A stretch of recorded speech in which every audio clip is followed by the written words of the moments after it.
Centrist, Cenk, Uygur, and Kasparian with you guys. Trump, are we gonna get Trump? Well, kind of, maybe a little bit. So there's some interesting developments there. Hey, Michigan's going after the fake electors. That's an awesome development. That's coming up. Joe Manchin might run for president because he really needs the pro-corporate position represented. It's just not represented enough in Washington. He's concerned about money in politics. He's worried about it. Right. He's really worried about it. All right, a lot of amazing, hilarious stories to get to. Casper. Well, we begin with the biggest news story of the day, and it has to do with not the first, not the second, but likely the third indictment for Donald Trump. Damn. He has received a letter from special counsel Jack Smith telling him that he is the target of an investigation by a Washington, D.C. based grand jury examining the January 6th insurrection and efforts to overturn the 2020 election. Former President Donald Trump is likely to be indicted for the third time. This time in connection to the investigation of January 6th and the Trump campaign's attempts to overturn the results of the 2020 election.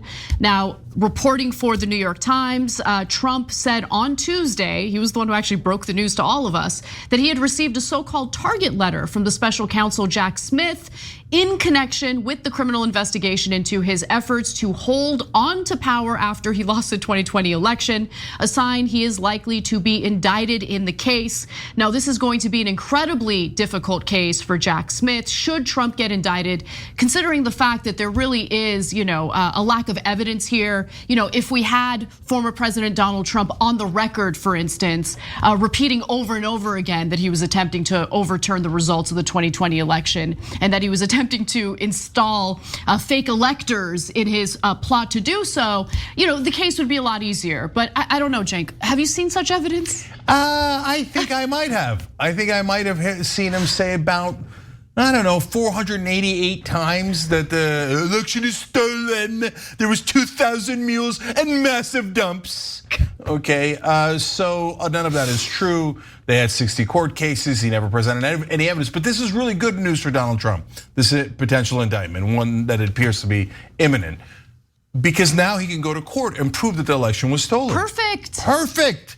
MAGA, you should be thrilled. This is like the best news there is. You'll get to bring in all 2,000 mules and all that stuff and bring them all in. Is that what and mules show sound all like? the evidence. And then that way you could be like, not only did we not have fake electors, but our fake electors, our real electors show that we won the election and we are going to be redeemed. MAGA must be celebrating today. Well, it is strange that it seems as though that is not the case. For instance, Republican Representative Matt Gaetz is furious about this and just noted that he intends to attempt to defund special counsel Jack Smith, whatever that means. But nonetheless, let's go to Donald Trump, who reacted to this the way that you would expect. He argued on Truth Social, of course, deranged Jack Smith, the prosecutor with Joe Biden's DOJ, sent a letter. Again, it was Sunday night. He seems very upset that this letter was sent Sunday night. Oh, he said it like 3 times. Yeah. Who cares when you got it? Why does that make a difference? So Sunday night, let me continue, stating that I am a target of the January 6th grand jury investigation and giving me a very short 4 days to report to the grand jury, which almost always means an arrest and indictment. Well, that's certainly the case when it comes to Donald Trump. And should he be indicted here, and it does appear that will be the case, it will be his third indictment. So there are multiple investigations happening simultaneously. One investigation having to do with the hush money payments to adult actresses.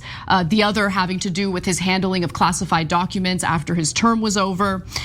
Some closest to Trump have already spoken to prosecutors. So there was already evidence even prior to today's breaking news that indicated that this special counsel investigation was heating up, it was getting very serious. Trump's son-in-law, Jared Kushner, of course, appeared before one of the grand juries in June, according to people familiar with his appearance. Rudy Giuliani, who was Trump's personal lawyer, had a recent interview with prosecutors. Prosecutors have been asking witnesses about the former president's state of mind, as well as efforts to fundraise off of his false claims of widespread voter fraud and whether he knew he had lost.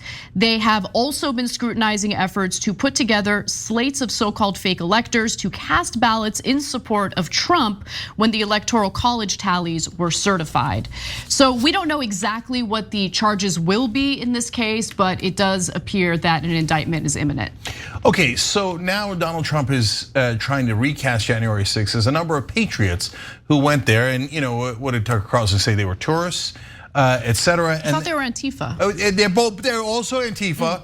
They're also tourists. They're also American patriots. They didn't do it, but if they did do it, it was awesome. And if it was bad, Antifa did it. And yes, MAGA believes all of these things at the same time. There are a lot of cults now in America, and that's the largest one, right? And so let's find out if they were patriots that were just trying to exercise democracy. I think we have a tape of these patriots. Let's listen.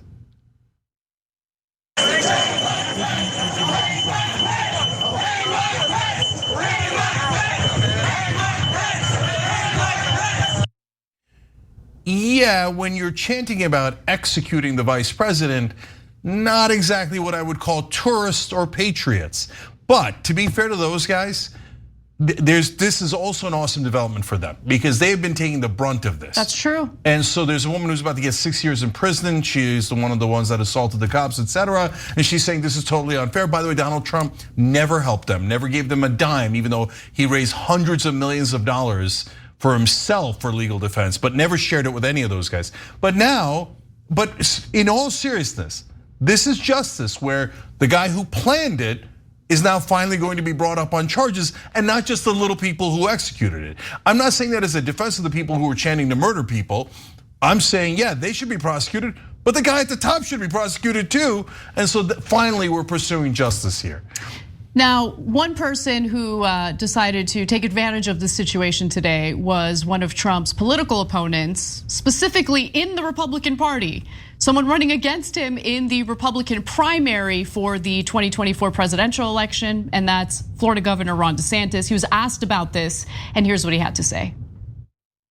Difference between being brought up on criminal charges and doing things like, for example, I think it was shown how he was in the White House and didn't do anything while things were going on. He should have come out more forcefully, of course that. But to try to criminalize that's a different issue entirely. And I think that we want to be in a situation where, you don't have one side just constantly trying to put the other side in jail. And that unfortunately is what we're seeing now. Look at Governor DeSantis putting his big boy pants on and going after Trump.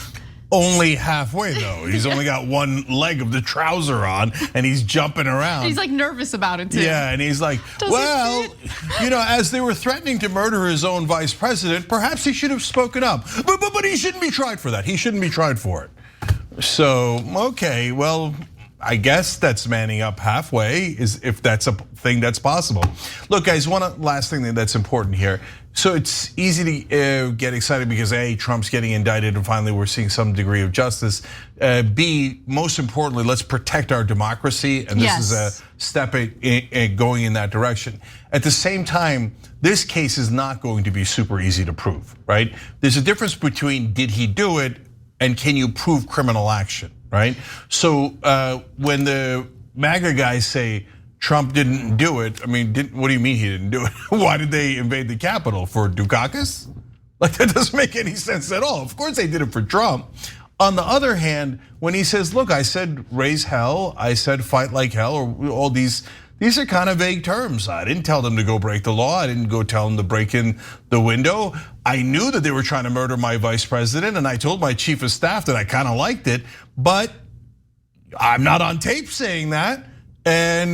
And I didn't tell them to go kill people. They just got carried away. So is it me?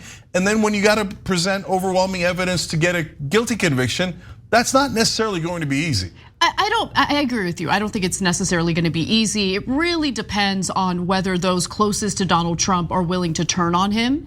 And I think that these 3 indictments on 3 separate cases really will test whether Teflon Don is really a thing, right? I think the hush money payment indictment is the weakest of the 3. I think the indictments having to do with the classified documents pretty strong.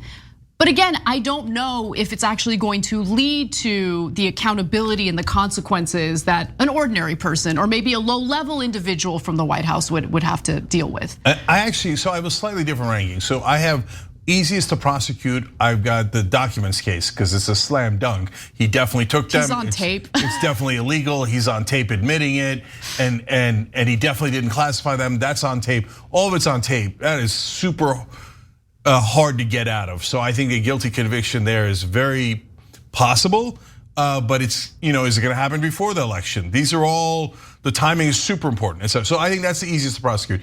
I think the hush money payment is the second easiest to prosecute. That's also a slam dunk. The only question is, do people think, like even if he's convicted of that, I don't think that moves any voters. Like MAGA will be like, oh, he had sex with a porn star while his wife was nursing their baby, and then he paid hush money and broke campaign finance laws.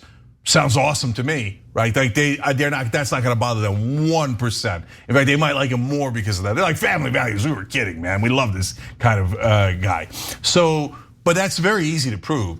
The third one is this one, this indictment. This one is the most important because it's addressing the attempted coup that happened on January 6th. But I think it's the hardest one to prove, saying that he definitely directed them to do that kind of violence. Now, to me, the most important, and this is why I'm really excited about Jack Smith and what he might be able to get him on, is not saying to the rioters, go get him guys, go kill Mike Pence, Nancy Pelosi, etc. But to say to the fake electors, hey guys, write your affidavits, your legal documents saying you are the real electors, even though we know you're not. And that, by the way, is the actual coup, not the riots. The coup was the fake electors. That scheme could have worked and overturned our democracy. If Jack Smith gets him on that, he's an awesome prosecutor and saves the democracy, not just because of, hey, getting rid of Trump or whatever. No, that's a sign that we desperately need for the rest of time. Do not try to do a coup in America. If you do, you're gonna go to prison.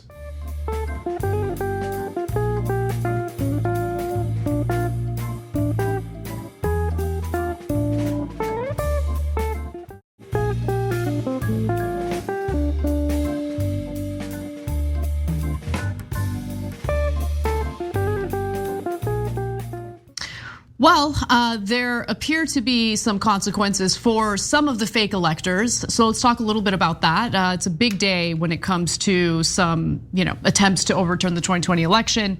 Let's talk about what's happening in Michigan. As part of the orchestrated plan, we allege that 16 Michigan residents met covertly in the basement of Michigan GOP headquarters and knowingly and of their own volition signed their names to multiple certificates stating that they were the duly elected and qualified electors for president and vice president of the United States of America for the state of Michigan. That was a lie. They weren't the duly elected and qualified electors, and each of the defendants knew it. Michigan State Attorney General Dana Nessel has announced that 16 fake electors in Michigan who signed certificates falsely claiming that Donald Trump won the state of Michigan in 2020 have now been charged for their involvement in that fake elector scheme. Now, Biden, of course, won that state, and he won that state pretty handily by 150,000 votes. Now, the fake elector signed certificates wrongly claiming that then President Donald Trump had actually won the state, when of course that was not true, and they were ready to cast their electoral votes for Trump even though Biden won that state. Now, Nessel called the alleged plan a desperate effort to undermine democracy. And unfortunately, we find that several of the accused are active in Republican politics. So the individuals include Michigan Republican National Committee woman Kathy Burden. You also have former co-chair of the Michigan Republican Party, Meshawn Maddock. In fact, CNN had reported in early 2021 that Maddock, the co-chair of the Michigan Republican Party, was heard on an audio recording at a public event saying, quote, "We fought to seat the electors. The Trump campaign asked us to do that." So that will probably be relevant in the case against Donald Trump, the special counsel Jack Smith's case against Donald Trump. Now let's get to some more details about the 16 individuals who are charged with multiple felonies. The counts include 1 count of conspiracy to commit forgery, 2 counts of forgery, 1 count of conspiracy to commit uttering and publishing, and 1 count of uttering and publishing, all of which carry a maximum of 14 years in prison. I have to say the charge of uttering and publishing sounds hilarious to me, even though this is a very serious matter. Nonetheless, Cenk, what are your thoughts about all this? First of all, I think uttering is a real problem. Okay, no, we seriously. utter a lot here. Yeah, we do. We're huge utterers. Okay, so guys, this is a super important story because if she succeeds, which she I think has an excellent chance of succeeding, it's going to set a precedent, and the precedent is very important. So if Donald Trump or someone like him wins the election again, and they try a stunt like this when they lose, then they go and say, okay, now we need a bunch of fake electors because we lost, and so then we're going to have the vice president this time. We're going to intimidate him enough that he pretends that he has the authority to overturn the whole election. So everybody signed the papers, and these guys are in jail. Then all of a sudden, electors in Arizona, Wisconsin, Michigan, et cetera, be like, well, the last guys who signed the papers that were fake are sitting in maximum security for 6 years, 12 years, 20 years, exactly, whatever it is. So they're gonna be a little bit more hesitant to sign fake papers. And so here, I love this in every way. I think this is one of the most important cases in all of the history of MAGA. Okay? I totally agree, because look, I get that there is this partisan component to it, and some people are, there's a little bit of a ha-ha, but that's not what I care about here. No. What I care about here is whether this will prevent attempts to steal elections in the future. It is important to maintain our democratic process, and if this fake elector scheme had actually gone through, if it had worked, and Cenk actually did a really great job explaining how it could have worked easily, that would have been a disaster. And so if there aren't consequences moving forward to ensure that they don't try it again, they're gonna try it again, and it could work next time. 100%. So the reason I say it's a slam dunk is because their signatures are on piece of paper that are fraudulent. So what are they gonna do? I don't know how they're gonna get out of it. There's no question the papers are fraudulent, and there's no question they signed them. So which leads back to the Jack Smith case. So if these guys think that they're about to go to prison for a long time, which is definitely possible and actually even likely, a lot of them might flip, and Jack Smith has already flipped fake electors from other states. He's the special prosecutor going after Trump and is apparently going to indict him in a couple of days. So now that piles up into Trump's case, because then all of a sudden we've got all of these guys going, well, he told me to sign this fake document saying that he's the president when I knew he hadn't won, and we all knew he hadn't won. Well, then Trump could be in a lot of trouble. But even if they don't get Trump on it, sending these fake electors to prison would make a giant difference in terms of deterrence. But Nessel made a couple other great points that I wanted to share with you guys. She said, to Anna's point about, hey, is this political? She said, this is the most clear case of like forgery and handing in fake documents to a government that I've ever had. If I didn't prosecute it, it would be political. It would be a political choice not to prosecute an obvious crime. And she said, so I didn't really have a choice about prosecuting it or not. If I didn't, I would be saying some people have special privileges. If they're officials, they're government officials, they're politicians, they get special privileges and they can break the law. I can't do that. I had to prosecute, and so we're going forward with the case. I think she's got a great case, and I think that those guys are in real trouble, and I'm thrilled about it. Do not try to do a coup in America. These are the real architects of the coup, not the rioters. In a second, I'm gonna ask you to explain how the fake elector scheme could have very easily worked. Before I do though, I just wanna note that each one of those charges carries a potential 14 years in prison. So when Cenk says it's likely that some of them are going to spend some time behind bars, I agree with that. And remember, these aren't former presidents, and these aren't high-level former political operatives. These are local Republican politicians who thought they could be cute and attempt to steal an election from an individual, Joe Biden, who won that state. But Cenk, so I didn't really believe the fake elector scheme could have worked until you explained to me fairly recently how easily it could have worked. So I think it's important to retell that so the audience understands. Okay, so as quickly as I can. So the idea was tell Mike Pence not to certify the election. Now, the vice president doesn't have a choice. Republicans, that because otherwise you'd have to say Kamala Harris has the choice to not certify the election even if Biden loses and just hand it over to Biden. That's crazy talk. But that's what they wanted to do because this is a coup. So they said, Pence, go pretend that you have the authority to not certify the election with the real electors. Then we're gonna say, well, I guess since we couldn't certify, we're gonna bring it back to the state legislatures. But the state legislatures are heavily gerrymandered and very Republican, even in purple states, even in these swing states. And those state legislatures got these fake electors ready. And the fake electors signed papers saying we are the real electors, even though they knew they weren't. And that's why they're being prosecuted now. If they had done that, you might still say, hey, Cenk, those are forgeries. They're not the real electors. But they come back and say, well, now we have a constitutional question. How are we going to resolve it?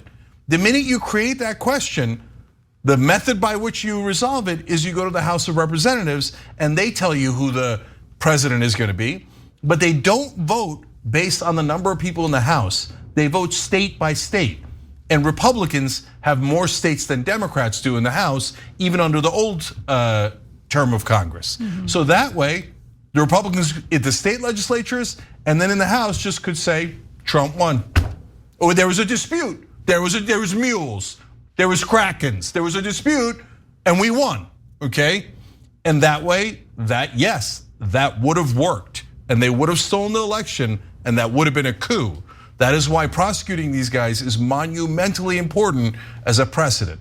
And one last thing, this is where Trump's lack of strategy and lack of intelligence makes a giant difference. And his greed, his runaway greed makes a giant difference. If I was Trump, I would have been paying for these guys' defense to no end. He raised several $100 million for a legal defense fund. If those guys are pressured, they're gonna turn on you. If those guys are convicted, you can't pull another coup, right? So, but he's so greedy and so dumb, he hasn't helped them at all. And MAGA doesn't know to help them because all they care about is the cult of Trump. They're like, Trump, protect Trump. But if these guys go under, we save democracy anyway. So, look, it does, I can say it publicly, Trump's never gonna figure it out and he's never gonna give them any money and MAGA's never going to do a big defense of them because like Anna said, they're not at the very top. They're not the elites. So if you're not at the elites, look at the rioters. They're all going to jail. That's right. Yeah. Right? If you're not the elites, you're screwed. And if you listen to a monster like Donald Trump, he's gonna get you in jail and he's not gonna ever help you. So I'm super happy that you guys made that monumental mistake. And now I hope you're gonna suffer the consequences for trying to undermine our democracy. All right, before we go to break, the most important revelation in all of this and everything that we've talked about in the first segment of the show today is the revelation that special counsel Jack Smith looks exactly like actor Ashley Nicole Black, who is the assistant coach in Ted Lasso. No, I mean, uncanny. So funny. Uncanny. You're so funny. Just think about that as we go to break, okay? I was wondering what you were talking about. No, okay, I get it now. I get it. No, that's him. Not really, but I hear you. Okay. I hear you. We got to take a break. When we come back, we're going to talk a little bit about how Donald Trump very transparently is making it clear that he plans to consolidate and centralize power in the executive branch should he get elected again. He wants to do away with the administrative state, and I'll tell you what that means when we return. It means fascism.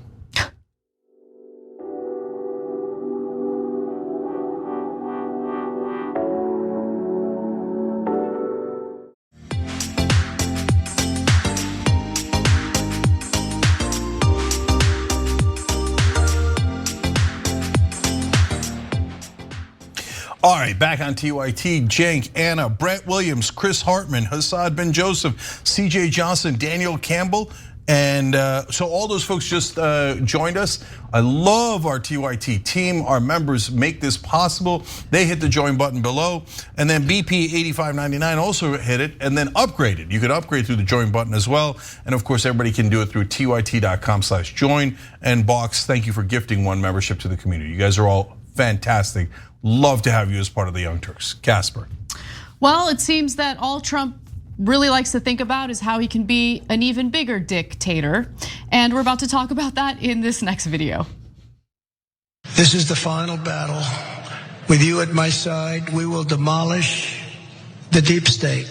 We will expel the warmongers from our government.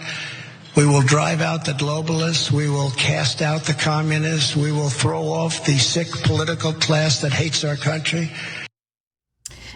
That was Trump speaking at one of his rallies in Michigan just a few weeks ago, basically giving us all a preview on what he intends to do should he get elected in the 2024 presidential election.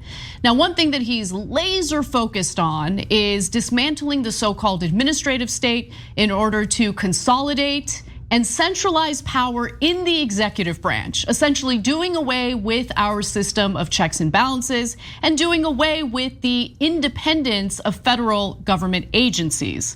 With that said, let's get to the specifics.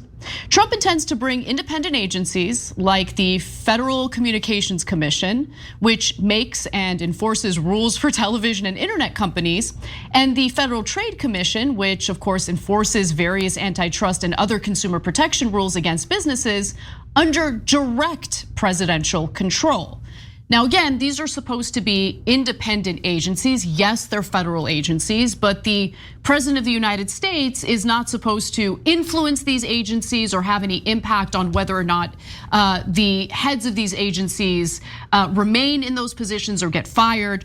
Now, this again would be the execution of a very long-held conservative agenda undercutting the so-called administrative state. And if you're wondering, okay, what does that mean? What is the administrative state, right? Is it just bureaucracy, needless bureaucracy? The answer is no. These are government agencies tasked with doing incredibly important things, including regulating the food we eat, the drugs we take, protecting the environment, keeping consumer products safe for us all. And when it comes to the Federal Trade Commission, it's supposed to weigh in and prevent major conglomerates or major mergers from happening. Trump wants none of that. So he wants to revive the practice of impounding funds, refusing to spend money Congress has appropriated for programs a president doesn't like, a tactic that lawmakers banned under President Richard Nixon. And there's a lot more to get to, but before I do, Cenk, what are your thoughts on all of this? This is exactly why it can't be Trump. And so people don't get it. They go, okay, like Ron DeSantis is a terrible person. He passed these awful bills in Florida, and he's doing this homophobic campaign, et cetera. And you're right; those are all terrible things, and I don't like him, and it's terrible. But that's not fascism. That's just a horrible human being with policies we massively disagree with that would take away rights. So don't minimize it, right?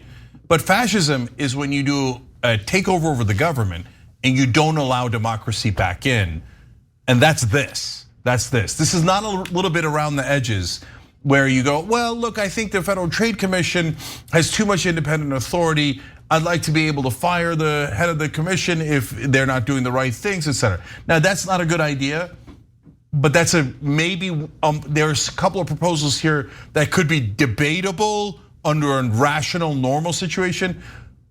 But no, the bulk of this is, no, if Congress says to spend money on this, I'm not going to, because I'm the president and I can do whatever I want. All those agencies, I could fire anyone I want, including the ones that are supposed to be independent for a really good reason, like the Justice Department. If the Justice Department is not independent, then it becomes politicized. So these guys, the MAGA guys, think Trump is an angel. It's unbelievable they think that, but okay. But even if you think Trump is an angel, well, what if a Democrat wins next time and you think the Democrats are satanic and all that stuff?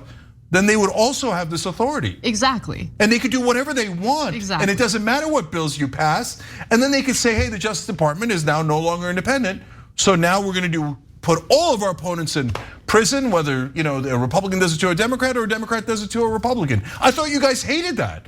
Aren't you guys now saying, I can't believe the Justice Department has been politicized? And now you say, let's politicize it way more and let the president basically be a dictator? Unfortunately, I think when you have this ideologue mentality, it's hard to break past that mentality and think clearly and logically about what it actually means to undermine our system of checks and balances. Because this isn't just about undermining these independent federal government agencies. He also wants to do away with our system of checks and balances when it comes to Congress, the money they appropriate for various legislative proposals.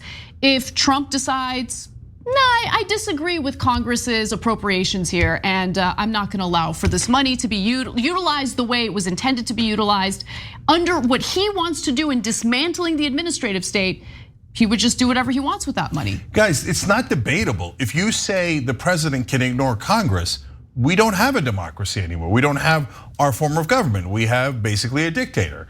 And so, why is this debatable? And by the way, MAGA guys, you know who came up with really pushed the idea of the unitary executive authority? Dick Cheney. He was one of the first rants that I ever did on Young Turks, so you could find it on YouTube, is me just yelling at the top of my lungs about the unitary executive authority, this one, right? And how Cheney was planning to have the executive branch take over and basically destroy our democracy. Now MAGA hates Dick Cheney. By the way, the other people in that group are Bill Barr, John Bolton. So yeah, conservatives in that wing of the party have hated democracy from day one.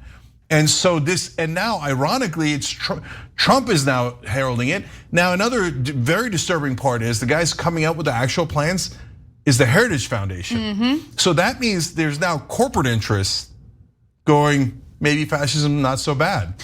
Well, think about why that is. Because even with all the corruption that we talk about on the show regularly, right? There are still some safeguards in place to ensure that we're not completely taken over by corporate rule.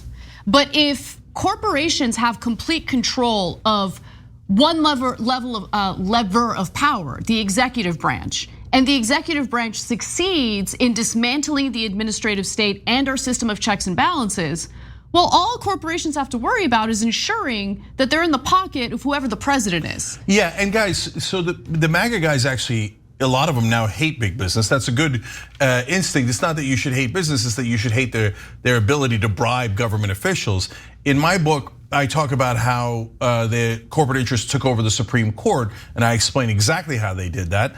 And so that book is called Justice is Coming. Now this is them trying to take over the executive branch. So then they would own two branches, and then the executive branch, according to this unitary executive theory, can just ignore Congress. So then Congress is irrelevant, and those are theoretically our representatives. They'd already bought them anyway, but this would give them extra power. And I know you think Trump's an angel, but you think Trump wouldn't do something for money? If corporate interests or rich people said, hey, here's $100 million, do whatever we tell you, will Trump do it? Definitely. That's another thing I wrote about in the book. He did it already for Sheldon Adelson, who gave him $100 million in 2016 and 2020. He gave him everything he wanted. He even made his wife, he gave his wife Miriam Adelson the Presidential Medal of Freedom. He'll give away anything, but even if it isn't Trump, you think Biden won't do whatever corporations want? You think Manchin wouldn't do everything corporations want? This is handing the government over to the bad guys. And if MAGA, all this populist uprising was all to hand power back to corporations and big business, what are you doing, you schmucks? Right. Yeah, and again, the whole point of the unitary executive theory, it's to reject the idea that government is composed of three separate branches with overlapping powers to check and balance each other. I would venture to say that that's one of the greatest parts of our government, the system of checks and balances, and consolidating too much power in one branch of government is a complete and utter disaster, and that's what we're seeing here. Yeah, and if he succeeds in it, of course. By the way, there's one other thing that conservatives should theoretically hate, but that is part and parcel of this.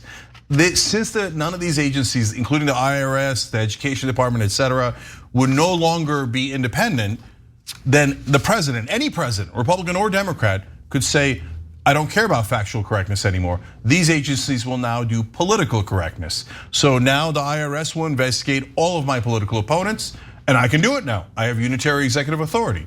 And the education department will do whatever I want, either teach that there's no racism at all or that everything in the world is racist. It doesn't matter because now it's all political. So since it's political, either the left or the right, whoever gets into power with this theory has unlimited power.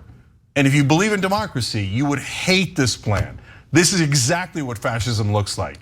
So that's why Trump is a unique danger to our democracy. All right, we're gonna take a quick break. When we come back, we'll talk a little bit about what the so-called No Labels Party is up to, and you're gonna watch some pretty annoying and maybe even infuriating clips of Joe Manchin and his self-important comments. That and more coming up.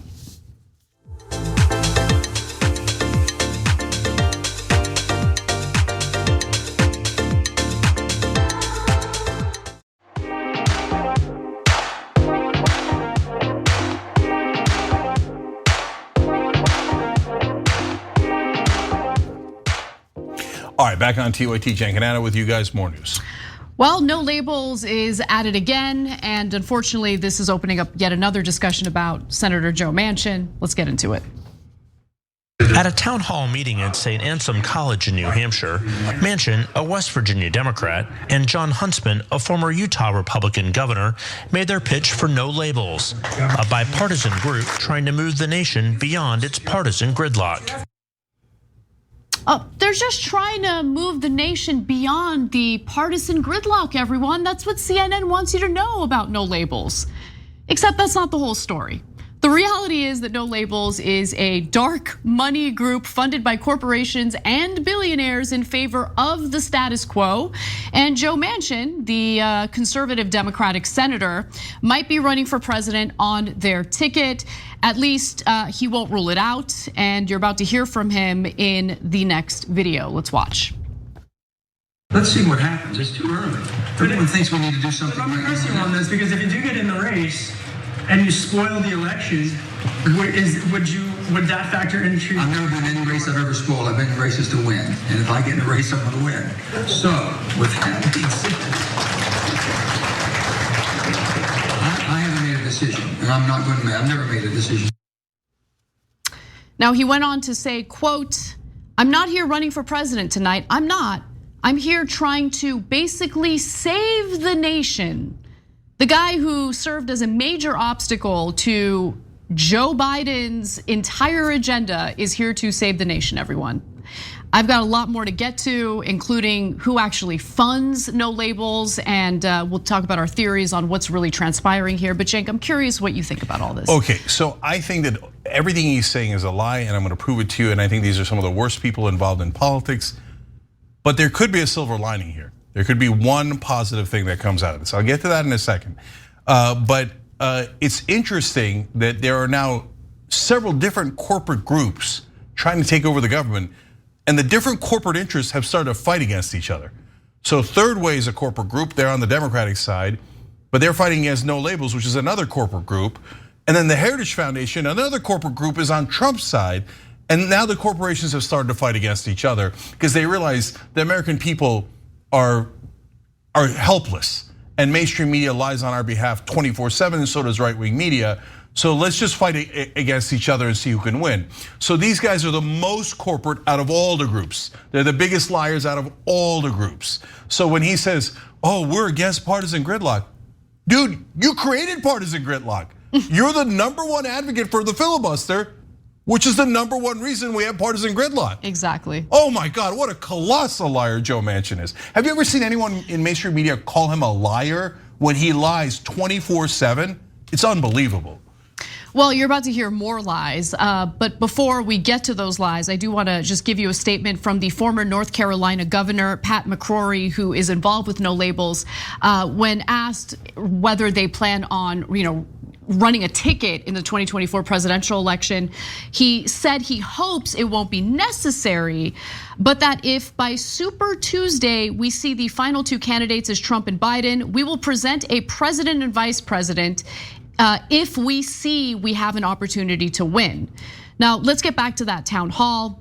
Manchin in that town hall continued to lie. And he said that he lied and in his statement had the audacity to claim that he's very concerned about corruption and money in politics.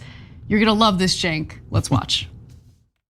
It is time to speak up and basically make sure that we're held accountable and responsible.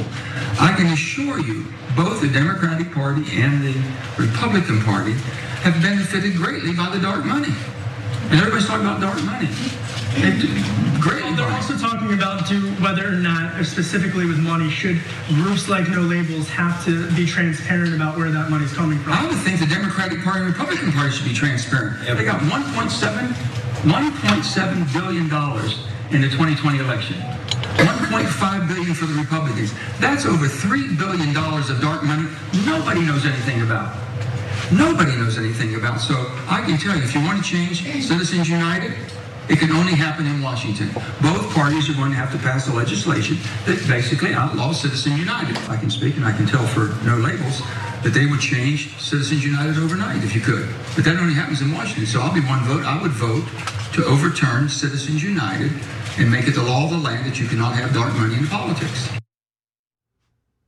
So Jon Huntsman, who's sitting next to him in that panel, went on to say that he's also concerned about the fact that No Labels is not, open about the dark money donors. But don't worry, John, don't worry. I'm here to help because, just back in June, Mother Jones actually put out a report where they listed 36 wealthy donors and corporate high rollers who wrote pretty big checks to support No Labels just last year. The roster includes past and present chief executives of major companies, including Lowe's Corporation, a vast conglomerate, of course. You have Fluor, an engineering and construction giant, Abry Partners, a private equity firm, SailPoint, a tech firm, and Fortress Investment Group. God, I don't know where the money came from. I hear the American people want it. We're just going for the moderates in America. Oh, golly geez, all of our funding from corporations? Oh my God, look, our entire career, McCrory, Huntsman, Manchin, Joe Lieberman, we've always voted 100% in favor of our corporate donors. That was just a coincidence though, was it?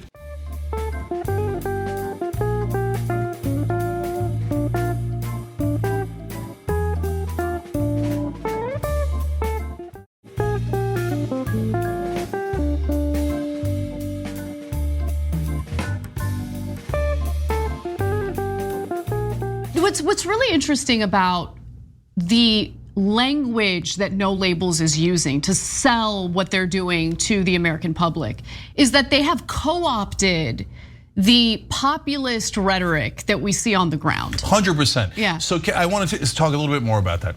So number one, he says he's against Citizens United, against dark money. As Anna just showed you, the group is made up entirely of dark money.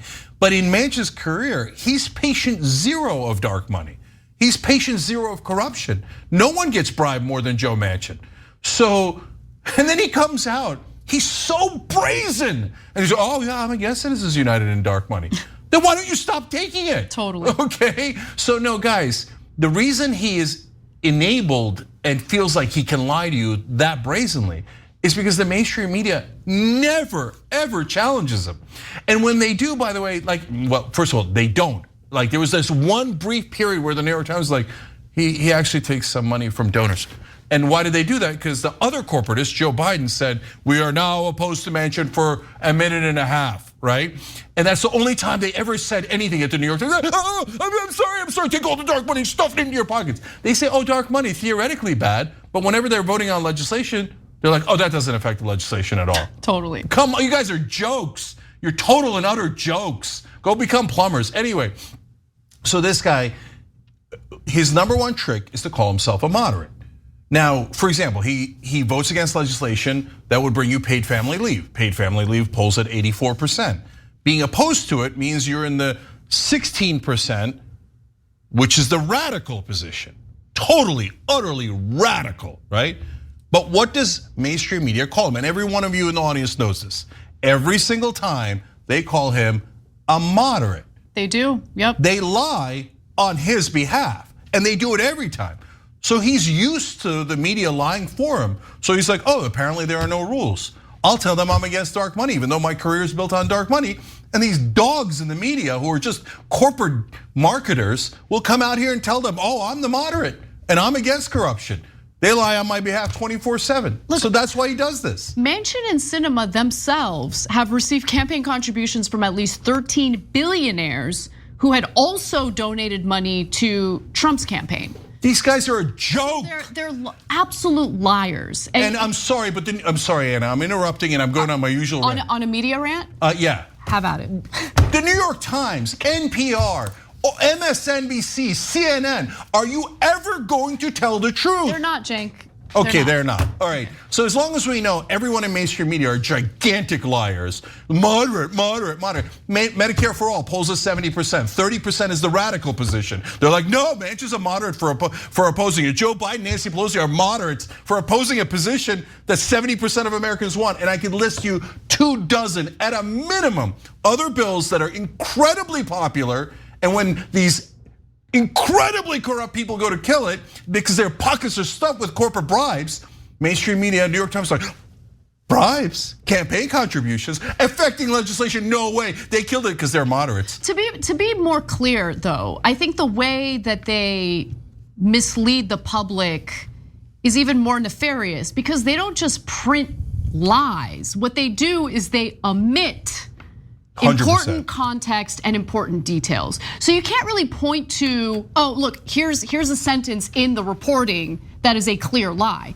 It's what they don't report. It's the context they don't provide that I think leaves the public, I think misinformed or lacking the information necessary to understand why the system is working the way it is or what the motivating factors are for these politicians and the actions they take or don't take. And to go back to the point that I made about the rhetoric being co-opted by no labels, I think this next video is a perfect example of that. It has to do with the status quo, if you will. Let's watch.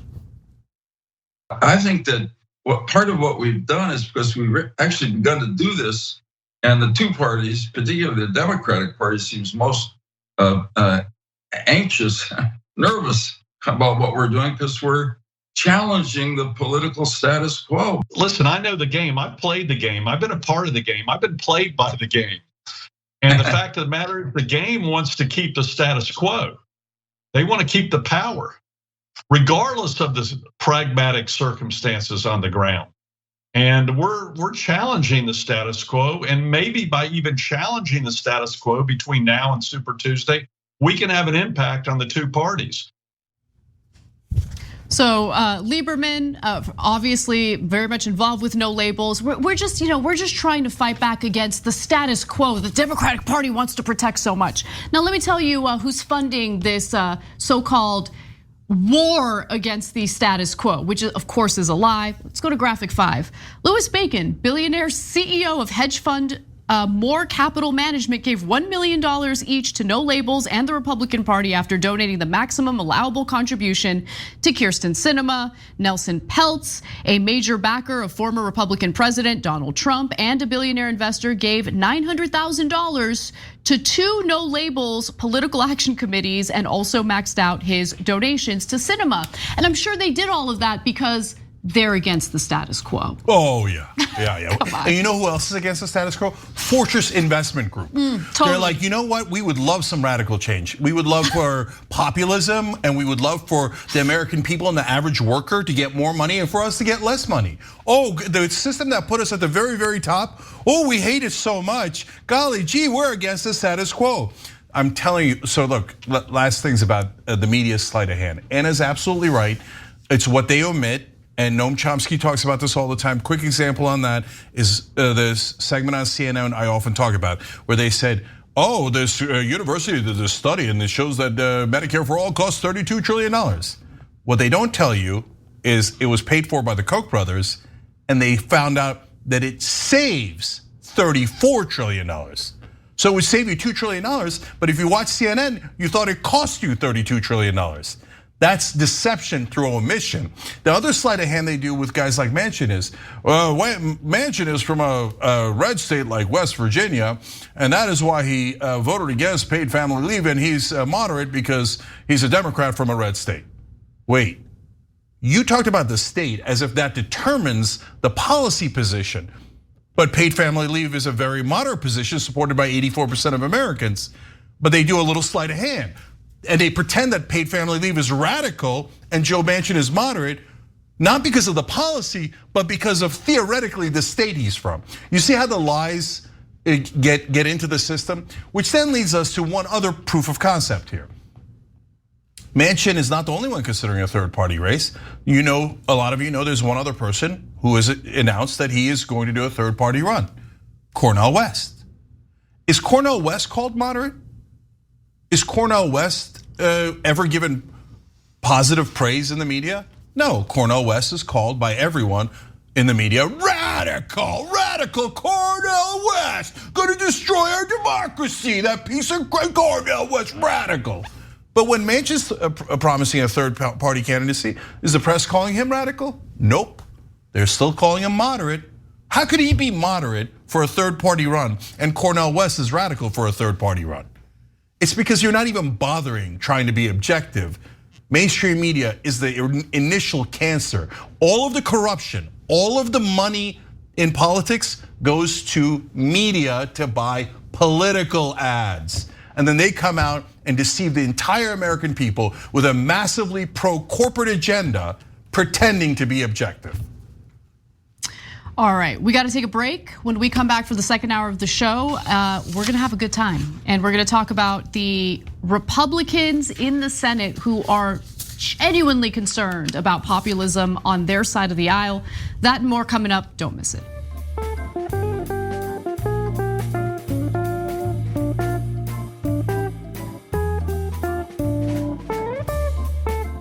Thanks for listening to the full episode of The Young Turks. Support our work, listen ad-free, access members-only bonus content, and more by subscribing to Apple Podcasts at apple.co/TYT. I'm your host, Cenk, and I'll see you soon.